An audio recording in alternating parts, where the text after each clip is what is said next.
We're live. All right, it's going to be a good one tonight. It's episode 11 of the Mean Joe Happy Hour Huddle, starring Stephanie Keogh, Bradley Simon, DJ Renob, Mike Bloomstein. Anthony Taylor's on assignment this week, but we also have one of my very favorite people, hailing from Toledo, Ohio. She started her career right out of Ohio University as an account executive for a then new radio station in Cleveland, KISS FM. Added WMMS to her repertoire, eventually sold for all 6 or 7 stations in the iHeart Cleveland portfolio, and is currently Vice President of Automotive Partnerships, Cincinnati, Cleveland, Akron, Canton, Youngstown for iHeart Media. But that's not all. She's also a very important friend. My wife's troublemaking partner in crime at least once a year, and now I find out at least twice this year. A better blackjack table seat picker than me. A huge fan of Paw Patrol characters on the Vegas Strip. Chase and Aiden's mom, and a whole lot more. She's Tiffany Cook. Welcome, Tiffany. Thank you. All right. I think you forgot one important thing. Huh. The loudest yeller of Mazel Tov at the There's no question about that, and I did leave that out. This is my favorite moment. Right, so if you have a question for Tiffany, pop it in the chat below. Maybe we'll get to it. Also, say hi while you're there. We'd love to know who's here and say hi back. And now it's time for everybody's favorite part of the huddle, the happy hour part. Let's see what everybody is drinking. And let's start. I'm going to go different this time and go opposite and start with our guest, Tiffany. Tiffany, what do you got? What I got today, and I do have it in a glass, but this fancy bottle of, I'm so basic, Josh Chardonnay. It is vintage 2018, and it has a screw-off top. Very nice. Perfect. Stephanie? I'm going a little rum and coke tonight. Ooh. Here's the twist, though. Can't do coke because of the sugar, so it's cab. You find a time machine to go get that? I know, right? Amazon, baby. Nice. That's awesome. All right, Bradley, what do you got? I'm going Athens, Ohio local, Jackie O's Raz Wheat. Nice. Mike? Rickard's Red, There the you classic, Canada's finest, and of course, we got to go. Masters Cup. The Masters Cup. It's been, All right, cool. That's been canceled. Gotta shout out the Glass Park Alley. Get yours at HouseFreeCheese.com. Yeah. Good times. Oh, yeah. All right, so I have a bottle of Ciroc vodka now in the freezer here. It stuck to my hand. It was so cold when I went to pour it, but in the Mama's Pasta and Brew pint glass with lots of ice and some really big pieces of orange in there. So cheers, everyone. Cheers. Cheers. All right. Well, let's start off. I gave a little bit of an intro, Tiff, but why don't you give us like quick resume? I said where you're from. I said where you went to college, but you want to give a shout out to high school, talk about activities, sports you did, and then maybe a little bit of work history prior to what you're doing, but maybe even now including where you are. Sports. I was a gymnast up until I was about 15. And I ran track and field, 100-meter high hurdles, and the high jump. But I wasn't very good at either of them. At least not after I got a little bit older. I was a very little kid, so I was really good at sports, and then everything changed. As far as high school, I went to Bowser High School in Toledo, Ohio, Ohio University. And like you said, I've been a lifer so far in the media business at formerly Clear Channel, now iHeartRadio.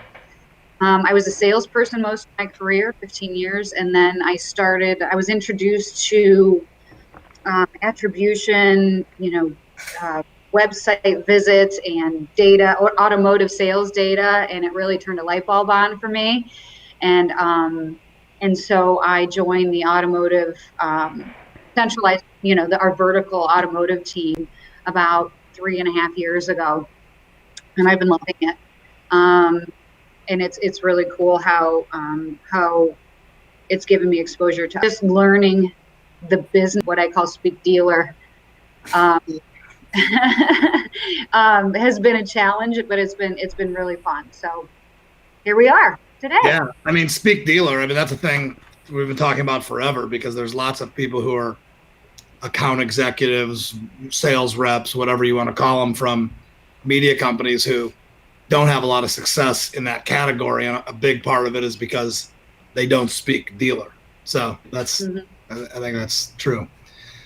Yeah, they're challenging guys, and what you look into the industry. I don't know the stats off the top of my head, but as far as advertising goes, it's a very big portion of the advertising industry, and what that, as a result,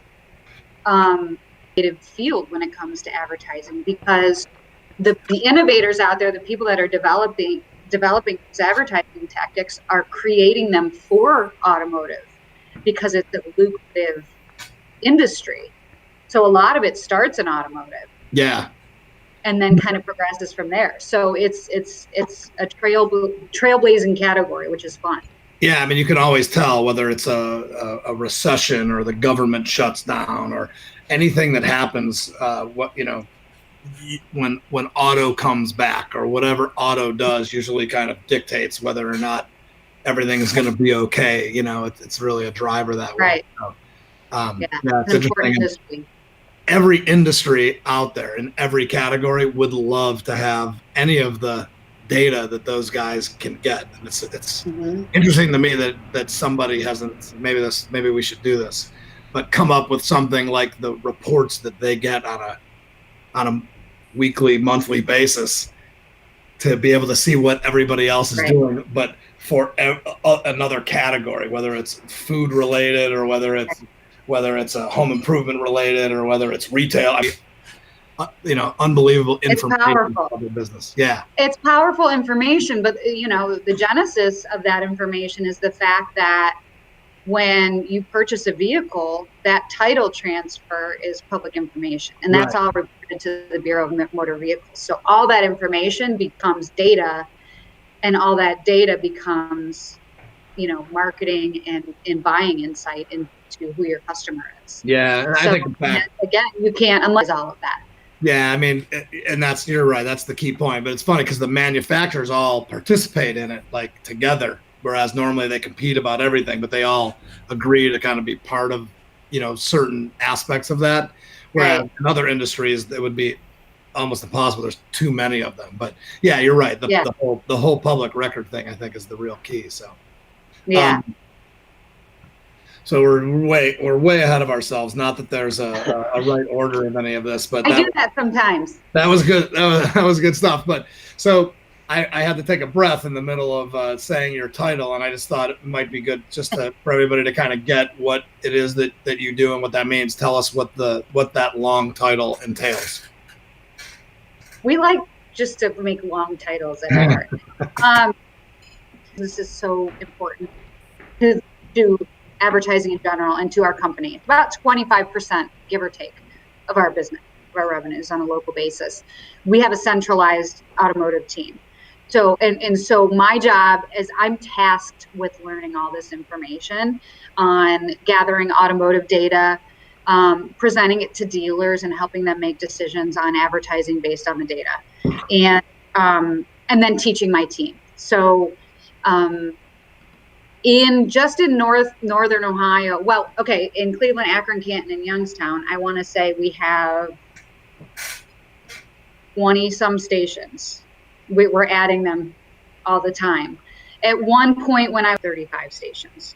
So there's a lot of radio stations, a lot of listeners, a lot of auto dealerships that we're dealing with at any given time. So again, my job is to go in and help out and be a resource to our salespeople so that they can help the dealers and make sure that we're being very prescriptive about their advertising. Just like any advertiser right now, it's not like it used to be, Todd, maybe when you and I started in the business and people are like, I just want to get my name out there. I mean, and you're like, great, easy. I can do that, right? Create awareness. Yeah. Yeah, create awareness. So easy. But now it's more about, okay, who's the right audience? What's the right mix? And then at the end of that, how are we going to look at how it worked and, make the right decisions on how and optimize on how to move forward. And believe it or not, you can do that with media like radio and TV and cable. Not just digital. So again, my job is to make sure that we're meeting with these dealers and I assist the salespeople to make sure that they're learning how to speak dealer and that they're creating a campaign that that results in that ROI that the dealers are looking for. Nice. So a typical day in that role, give a little bit of an example of what and maybe every day there's no typical day, but there's some things that are probably the same on a daily, weekly basis. So, there's a lot of innovation on our part too at iHeart, and we're, we try to find other products, automotive products that are going to be useful to our dealers. So some of that has to do with rolling out new products to our team so that they can roll them out to dealers. So, it's meeting with our teams, explaining things, training them on these new products, going on the calls virtually or otherwise with dealers, presenting them. It's helping the AEs go back on a campaign and look at the web and reporting that back and saying, hey, there's no way to know. I believe there's no way to know on any advertising on whether it worked or not. And that'll be one of the things I'm sure we'll talk about. These things happened, and this points to a positive result. And I think things are going well, including your sales, which is the most important thing. So let's keep moving forward. So I'm involved in all the automotive business that happens in all of my markets. I hope that's not too bad. No, we'll get into it a little bit more with the gig.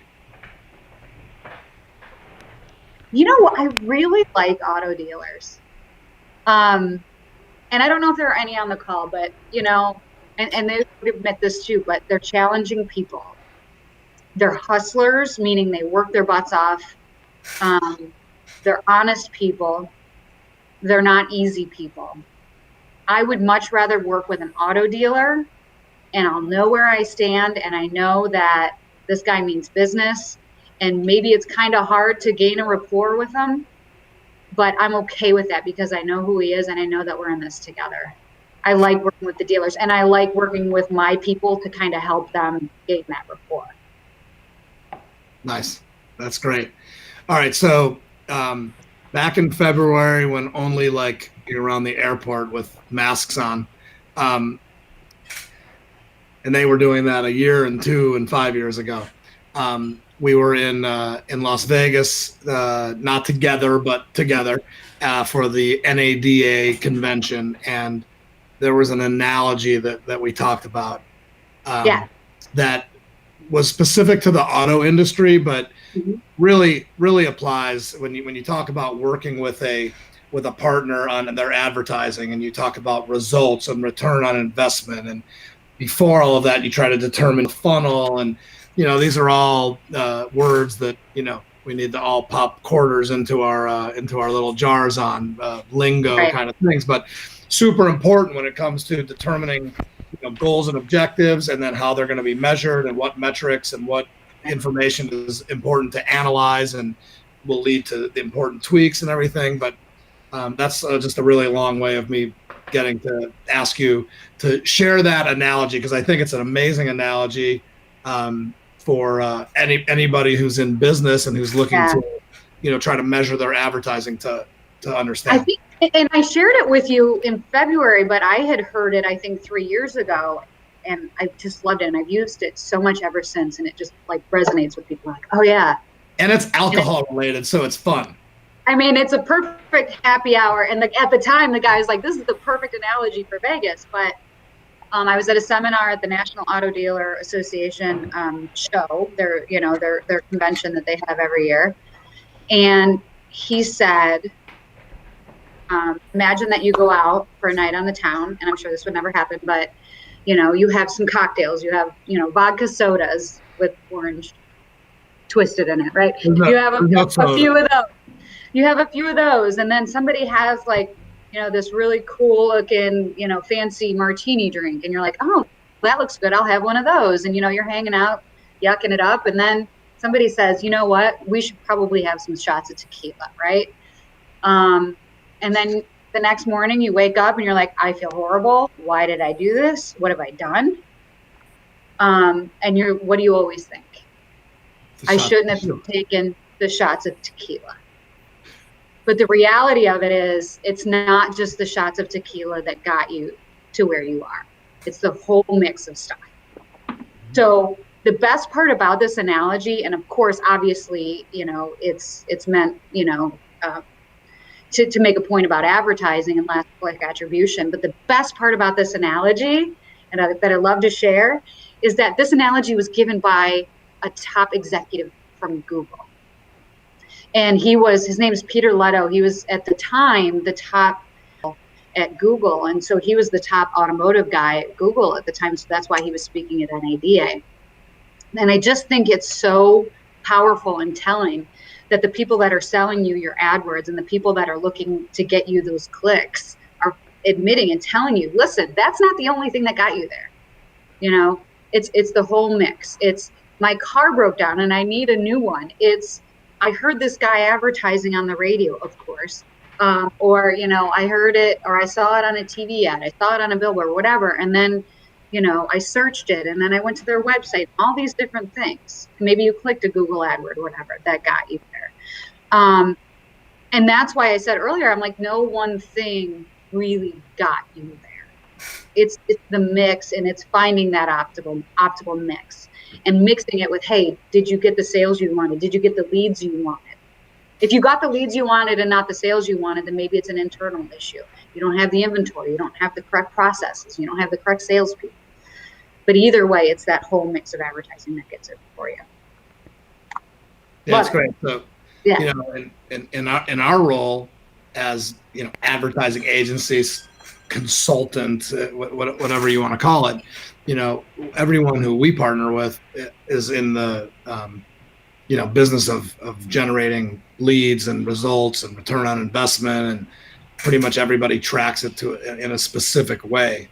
And that last touch is maybe what somebody says when these partners of ours are trying to track, whether it's in a question that's asked on the phone, or whether it's a drop down in the on a form or something like that. And so that's how we evaluate it. But I think we know that there were other things along the way.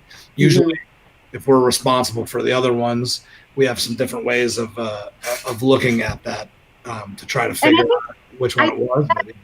That's effective to the extent that you have to kind of, or the business has to understand that there's a multiplier extent, or aspect of that, where if you have 20 people that say or that remember that they heard it on the radio or saw it on TV, there's probably another 60 to 80 people that bought from them that don't know, that don't remember that, or don't really care, to be honest. So that 20 people, and then comparing it, it's shrunken down, but it gives you a good indication of what's working and what's not. But it's not a final number of how many people that you got from that particular medium. No. It's just a smaller version of that. Yeah. So when I say you, I'm talking about, iHeart Rep, is working with an auto dealer.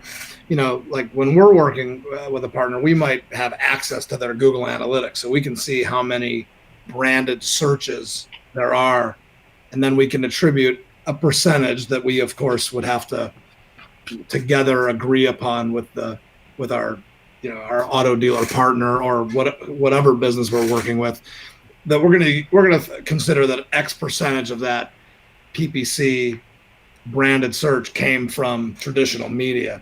Do you get that kind of access or info from them to help make some decisions about that, to try to figure out what the that's one of the things that I really train my team, and we don't always get it being the actual media vendor. But it's so important. And anytime that we can get that, we can look at it and say, okay, and we've helped people out before too. Yeah. And just said, hey, why are you getting traffic from over here? But anytime we can get that, we help to analyze it and helps us optimize. So there's a couple different ways. One, we look at Google Analytics, and we typically, I like what you're saying about branded search on their AdWords because you can see it there. But we also like to look at the website. Absolutely. Because that would be an indicator that first people are searching for some reason. If in a vacuum, if nothing else has changed and this is increased year over year or period over period, then this could be a good indicator. Again, not one-to-one. It's not a shot of tequila that got you a hangover. And then we also have attribution software. And so basically it's called LeadsRx.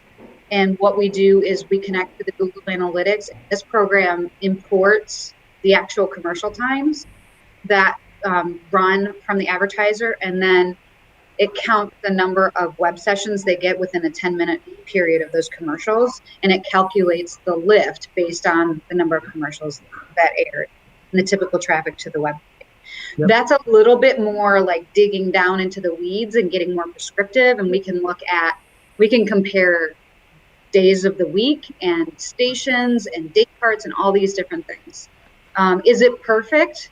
No, because if you're driving in your car and it takes you 15 minutes to get to your destination and you search something after that, you're not getting counted. So there's a number of different things. But again, it's that kind of, if we have a small sample and we can look at patterns, we can look for trends.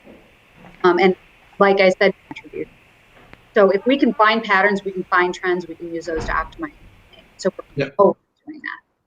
So if you're a business out there and you're thinking of doing some buying of media and or working with advertising agency, there's view-only access to things like Google Analytics, and highly recommended that you once you have the trusting relationship and partnership with them, to trust them to have that view-only access where they can't mess with anything. Not that anyone would. Maybe a few bad apples out there, I don't know. But at the very least, they have the access to that, and they're able to look at this information and really put it to some serious good use and make some really intentional decisions and help you with that. So good. That's absolutely. You can't change anything on somebody's website. No, not if you have view only, especially. So yeah. Okay.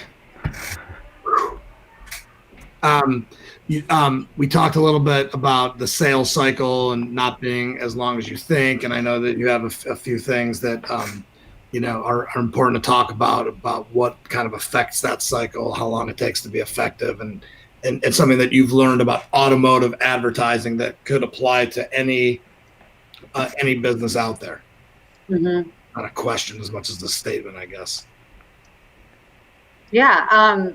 So I don't want to quote any specific time, but like what ends up happening is that, companies like cars.com will do studies on the amount of time that a person shops for a car before they buy it.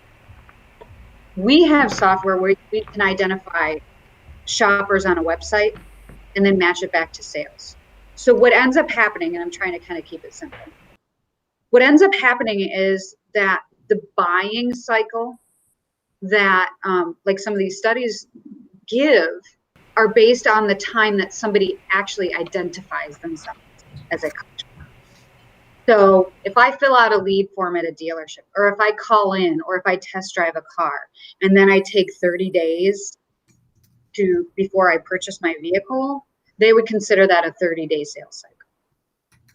But what we see is, because we can kind of, do some matching and, some stuff online through a product of ours, is that there's more time before that process happens. And if you kind of apply logic to that, you would think, okay, yeah, that makes sense.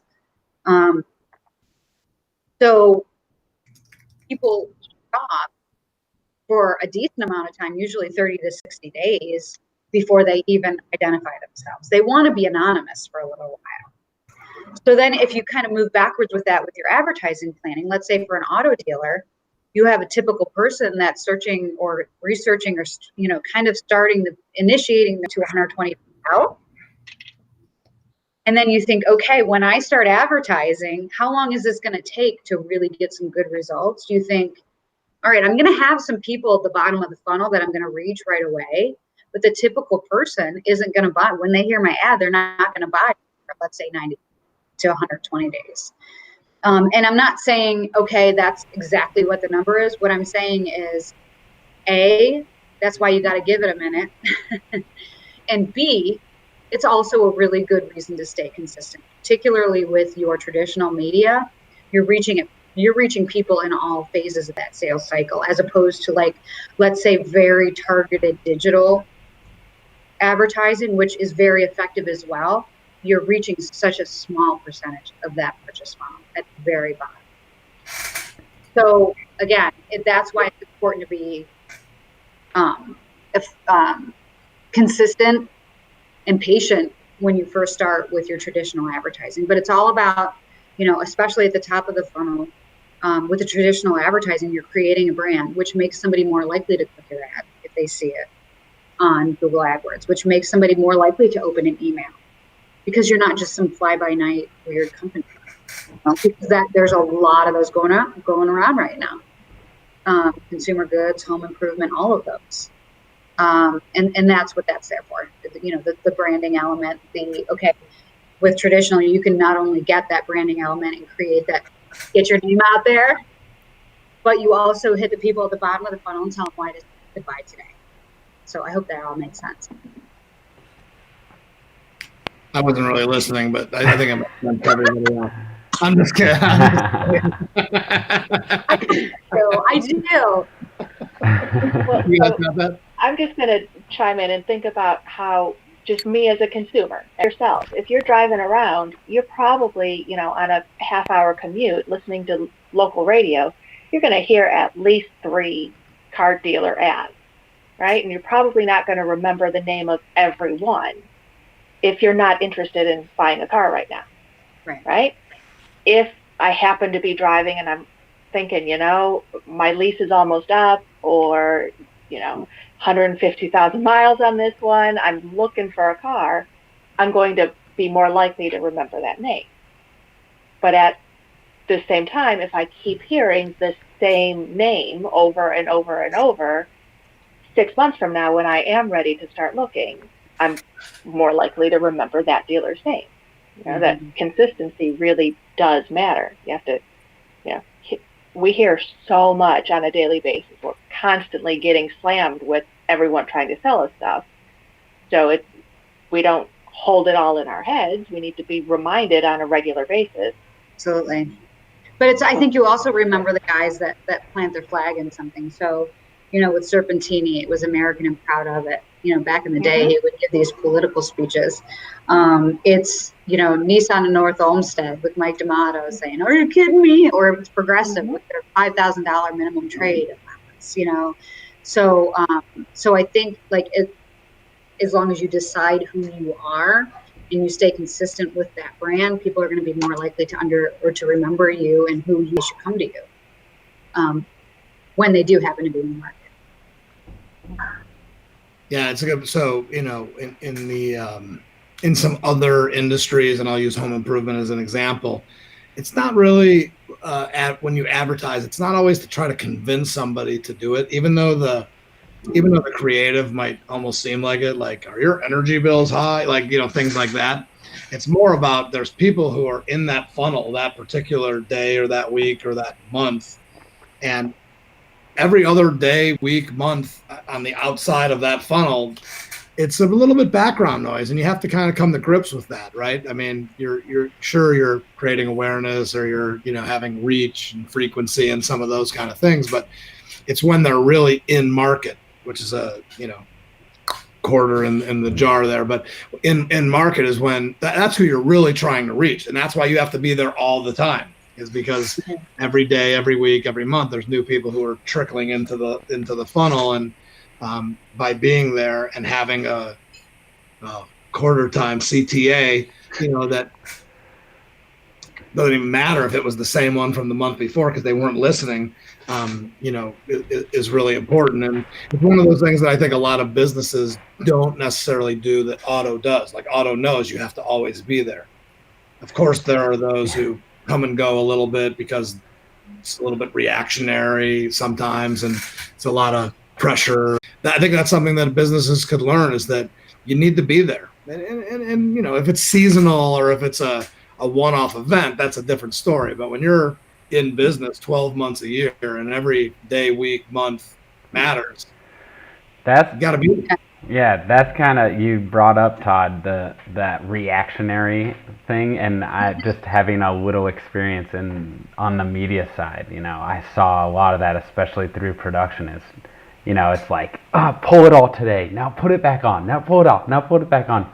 I guess, Tiffany, when someone comes at you, a reactionary dealer like that, what are those conversations that you have with them that kind of maybe calm them down or convince them that we're okay?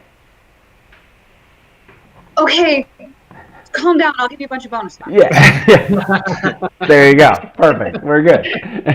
No, well, that's partly why I love that data so much, because I can say, you know what, with what we have access to with these automotive sales, is I can look at month to date sales data up until 2:00 yesterday.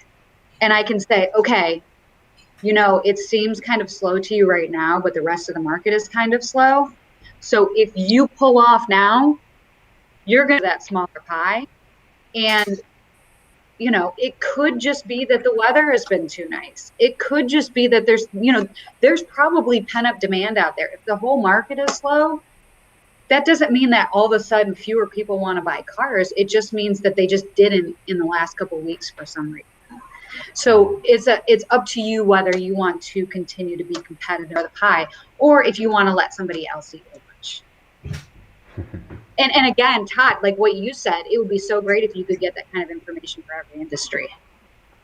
But that's why I like auto, because it's so transparent in what we can see. Yeah, so in some of our conversations with our automotive partner, that information is really good for a lot of things. And obviously all of the back end data and metrics that we can get to help, make decisions and tweaks and whatever to campaigns or come up with ideas is really awesome. But like those reports might show that somebody is selling the most vehicles from a particular manufacturer or whatever, but it's kind of funny because you can be more profitable than somebody else by selling less, but nobody knows any of that, which is one of the things that I also love about that. Like they only are comparing how much they sell of a certain make, model, whatever, and so that's kind of cool that that's not included in there. And I'm sure different people have different ego, kind of like vanity metrics or whatever. So but yeah, I mean, I would love to have that for home improvement. Yeah. Whether it's windows or roofing or whatever, it would be amazing to have that. And I'm saying I would like to have it. Can you imagine being the owner of a company who that's what they do? They would. I can't believe somebody hasn't figured out how to do it. But back to what you said before, it's that whole public record thing is what makes it easy. But the manufacturer also gives those. It's not even just about it being public. The dealer gets updates on a regular basis from the manufacturer and how they stack up to their peers. Yeah. The problem, this applies to many business owners, is they just don't have time to slow down and absorb it and understand it and say, okay, let's think through this and create a strategy. They're running 4 or 5 businesses all at one time. New car department, used, service, body shop if they have a body shop. I mean, so we all know what it's like to be busy. Financing. I mean, all that. They're like so we all know what it's like to be busy and moving fast. And it's one more, for those of us that get multiple reports on a daily basis, it's one more thing on our to-do list. Yeah. So to have somebody like you, Todd, as an agency, or what I hope my team ends up being for our partners, where, hey, we're not just radio salespeople. We're here to kind of like sift through this for you and say, okay, well, last month you were the number 2 dealer, and you know the number 1 seller was Nissan Rogue, but you didn't sell as many Rogues as your other 2 competitors. So we should probably focus on Rogue, you know, and kind of gain some of that market share and do some strategy on it. So that's what we, again, going back to your earlier question, what's my role in the company? My role is to have that conversation with dealers and also to teach all of our, you know, particularly people that have auto accounts, how to have those kind of strategic conversations. Yeah. And be that brain power, and be that the time that these business owners or the, you know, the general managers, the people that are running these businesses just don't have. Yeah. We're going to get into some specific things about iHeart and what is a differentiator, but I think you've kind of illustrated some of them. Like maybe everybody doesn't have the same tools and everything. So we'll get into that. But I have a couple of questions that are not just specifically automotive, but I think that, you know, as our topic is what I've learned about advertisers, I'm going to beat Mike or Bradley or Stephanie if they were going to try to trump me on this and say it. But every time I talk about, it's not what you do, but how you do it. And you touched on it a little bit earlier, but when people say like advertising didn't work, what are some of the reasons it might not have worked for them? Is this for Mike and Bradley, or no, it's for you? I'm just feeding them to saying my line of it's not what you do. Yeah, it's how you do it. We gotta drink. We gotta drink. I gotta tell you, I think when people say advertising didn't work, they don't know why. They can't give me a reason and say it didn't work because X. It didn't work because nobody showed you or was able to or had the resources or about what to look at to see whether it was working. And I don't hear it as much now as I used to when I first started in the business. But as a young radio rep cold calling businesses, I tried radio before, it didn't work. The reason that it didn't work is because the reason you advertise is because you wanted to get your name out there. Right. You did it wrong. It's not what you do, it's how you do it. The what was radio right. and how you did it was wrong. The message so was today wrong. I would say it was wrong. Yeah. Yeah. Today I would say, oh, you wanted to increase your brand. Did you do a focus group or a brand study, or, you know, did you get more branded search to your website, or what? Again, that's all stuff that I'm so glad that we have the ability to do now, because we have so much more capability of helping people with that. And it was so vague before. So when people said it didn't work, it was vague because the purpose was vague, because the metrics were vague. They didn't know what they were measuring. And it wasn't like they were measuring it on, they thought that people were going to come through their door and volunteer to them that they heard it on the radio. And I always ask, when's the last time? I haven't asked this for a while because it's probably not as relevant anymore, but when's the last time, first of all, that you walked into a Best Buy? But also, when's the last time you walked into Best Buy and said, here's to the guy at the door, you know, here's the circular, I'm looking at this. You don't. You just go in and you buy it. Unless somebody asks you, and then even if they ask you, you probably don't care enough to really, or the sales guy doesn't care enough. So they don't know why it didn't work. That's my answer. Mm-hmm. Yeah.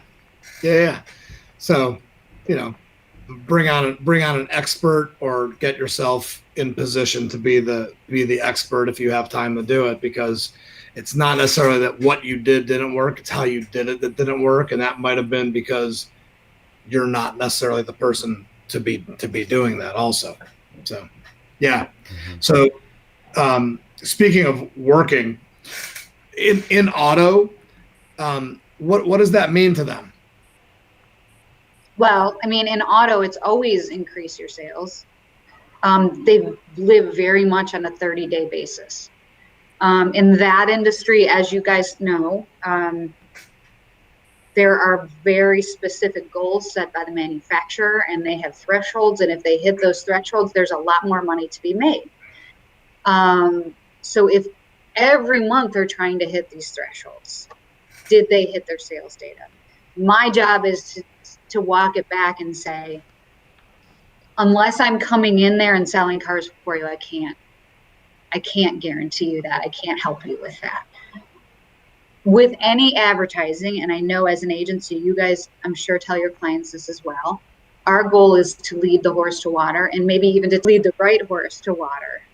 And it's your job to get them to drink. I have had advertising campaigns where, you know, we put a very high frequency campaign and call to action on the air, and we've shown marked increases in web activity where they did not sell more cars. So there's two arguments that you can make, and one is, I don't care about web activity, I want to sell cars. But my rebuttal to that, I guess, or the other argument to that would be, your website is your best showroom in the year 2020. That is your showroom. And if something is happening between the time that those people are coming to your website and either coming into your dealership or not to purchase, those are things that control. So you need to fix your website. You need to fix your processes. You need to get better in digital retail, marketing on your website and have things look better. We are getting a little bit more advanced on our offerings in terms of helping people with that. But I am a very big proponent of an agency that knows what they're talking about and can really help guide a dealership to do all those things. Because at the end of the day, what I do, if what I do doesn't work and it doesn't click and not everything goes together, then it's not sustainable. I can't keep long-term clients. You have to have your website in order. You have to have your sales force in order. You have to have your processes in order, and then you come see me. And I can help you, but you got to be ready for it. Yeah. I forget what the question was. I don't know. I made it up. It wasn't written down or anything. Certainly didn't come You probably weren't listening again it either. certainly didn't come from anybody who submitted one, per usual. Even though I asked Hoffman, she made a comment on LinkedIn, and I was like, "Oh, why don't you submit a question?" And she. Who's that? Christy. Oh, did she? Yeah, but she didn't submit a question. So, all right, so here's the question, and it's a little bit on the spot, but I have a feeling that you're going to be right on it with this. Like a recent success story or a favorite success story of something, anything that happened where a dealership needed this to happen, and you guys were able to make that happen, help them make that happen. Well, I'll give you one that's top of mind because we just had this conversation in the last couple of days, and this wasn't a dealership, but an auto service center. We did an advertising campaign for them. It was during the time that a lot of businesses were shut down. Not to make it too topical and time stamped, but we did a campaign for them during quarantine, coronavirus. And they said to us, we talked to a lot of people, and we weren't sure whether to advertise or just kind of save our money and go dark and everything. But like 2 or 3 people that we talked to said, you know what, stay at it, make sure you stay ahead of the competition. And it turned out really well. It worked out really well. We have seen it. We have felt the difference that the radio has made. And then what we were able to do as well as we went on to our attribution software, Leads RX, and we were able to see, okay, here's what happened to the web visits when you started advertising. Here's what happened. Here are the radio stations that work best for you. Here are the times of day that work best for you. And so it was not a huge investment. It wasn't any big kind of crazy, scary campaign. It was something that we put together for them that we thought would be effective. And it helped. They made money in the end. So I don't know. I hope that makes sense, but I see you laughing. I hope it's from a comment and not what I. Yeah. No. if I'm going to be honest, and I usually have one moment every week where I am, Stephanie was frozen on my screen and just had like a really goofy smile on her face. I saw that. It caught her like mid, and it just occurred to me that it was funny, and I'm so sorry. I I was screenshotted laughing it. at you. I was laughing. Thanks, guys. Appreciate it. All love. So, yeah. And now you're like totally non-frozen. So, all right. That was good. I was listening, totally listening. And I love that Stephanie wore a radio shirt today, like an old school. Is Wrong that the one. end? Old Still pretty cool. Yeah. Yeah. There's the end. Love it. All right. So, if somebody wants to talk to you or somebody from iHeart at any of those markets and find out how iHeart, whether it's for automotive or any other category, can help their business, what should they do? We'll call you. Me? No, I obviously reach out to me on LinkedIn or wherever else and set up a meeting. And I will come out and probably another one of my team members, and I talk a lot about results. We talk a lot about attribution, or some people like the word correlation better because attribution, tequila analogy. Correlation, huh? We got to start using that, guys. I know. I just got that one in the last week. And he's like, that's not attribution. That's not causation. That's correlation. And then I Googled all of that to see what all that meant. By the way, that might actually be in 11 episodes. And early on, I was drinking a lot of bourbon, but that might be the first thing that I've actually learned during these. So this is already like. Oh, because you know everything, really. The correlation versus causation. Just the fact that correlation is even a thing, like the not attribution. I like that. Well, I just think it's such an interesting thing because there are people that really believe and buy into the one-to-one digital marketing, that you have to be able to track something in order to, admit or, give it credit for working. And so I think in a way that is it's a good way of thinking because that information is available, but I think it's also missing the mark on a lot of other things. And so the whole correlation piece, and I think maybe combining correlation and causation, or correlation and attribution, is a good idea. When in the auto business, a lot of dealers don't like the word attribution now because they'll have people that come to them, let's say from a third party site, and I don't want to, not talking negatively about anybody, but let's say I'm from cars.com or Auto Trader, and I'm like, hey, I know that this person was on our site and they bought a car here, and that means that I got them to you. And dealers are like, well, you're telling me that I sold 30 cars off of your site, and I sold the same number of cars than I did last month. Are you telling me I would have only sold, I would have sold 30 less if I hadn't done this with you? So again, that correlation word, it is